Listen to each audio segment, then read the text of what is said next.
Oke, assalamualaikum warahmatullahi wabarakatuh. Kembali lagi dengan saya Abdul Gofar. Hari ini kita akan sharing ya sebuah materi dari buku di internet ya. Materi ini sangat familiar ya, dan juga viral juga ya. Terkesan simple tapi bisa menentukan hasil akhir dari sebuah planning ya kan.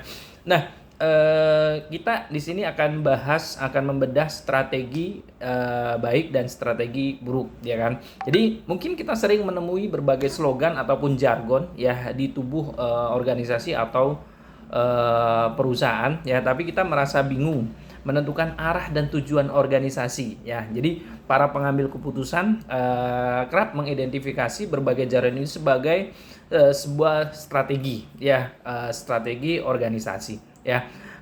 Contoh penerapan strategi yang buruk ya dalam buku Richard Rumet ya, salah seorang pemikir manajemen ya, strategi mengungkapkan bahwa strategi organisasi yang baik bukan sekedar slogan ataupun pernyataan visi misi yang muluk ya kan. Strategi yang baik merupakan respon yang tepat, spesifik, menyeluruh atas tantangan yang sedang dihadapi oleh organisasi ya. Nah, ini ada sebuah contoh strategi baik ya. Contohnya adalah datang dari raksasa inovasi dunia ya, Apple ya. Kita tahu Apple ya.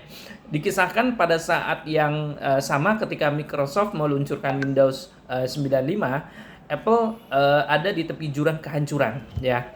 CEO Apple saat itu Gil Amelio ya berjuang keras untuk tetap bertahan di tengah gempuran dominasi PC ya. Berbasis Windows Intel ya. Berbagai usaha yang dilakukan untuk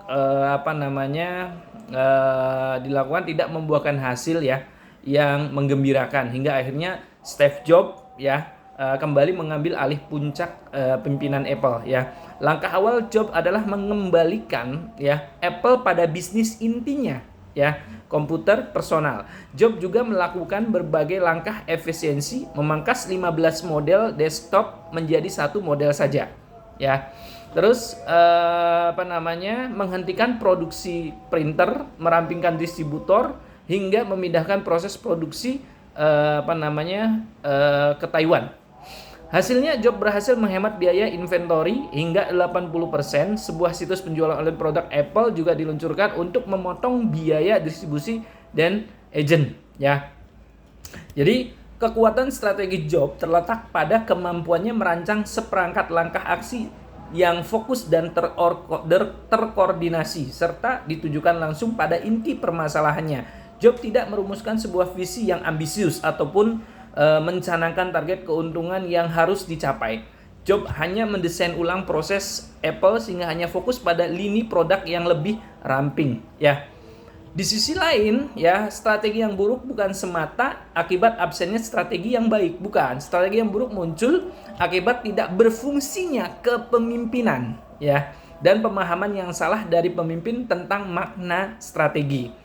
Uniknya, Rummel pertama kali memperkenalkan istilah bad strategi ini justru pada sebuah seminar mengenai strategi keamanan nasional Amerika Serikat di Washington DC tahun 2007.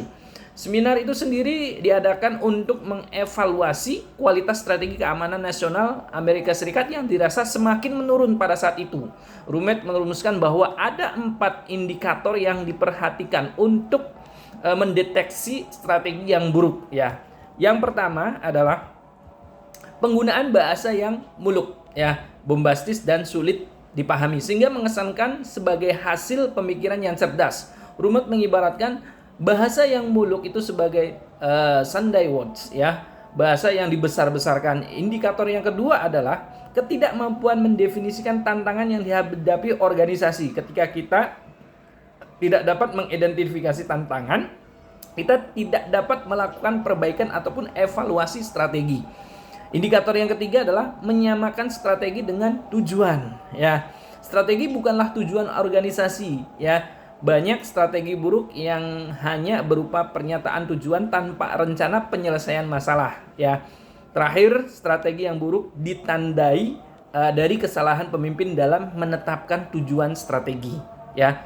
Tujuan strategi ditentukan oleh pemimpin sebagai sarana mencapai tujuan. Namun kerap kali tujuan strategi itu gagal mengidentifikasi isu kritikal isu atau bahkan tidak dapat diimplementasikan, ya. Jadi strategi yang baik memiliki landasan struktur yang disebut sebagai kernel. Inti strategi kernel ini memiliki 3 elemen, yaitu diagnosis, guiding policy, dan coherent action, ya.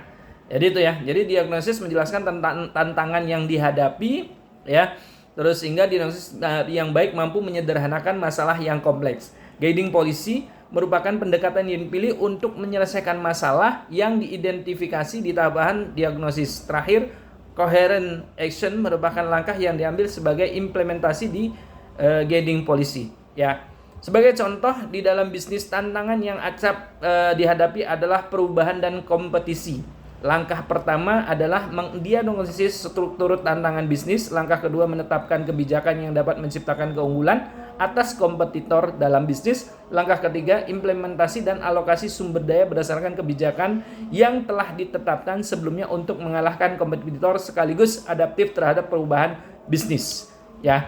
Jadi itu ya yang mungkin bisa saya share, mudah-mudahan sedikit bermanfaat. Terima kasih. Wassalamualaikum warahmatullahi wabarakatuh.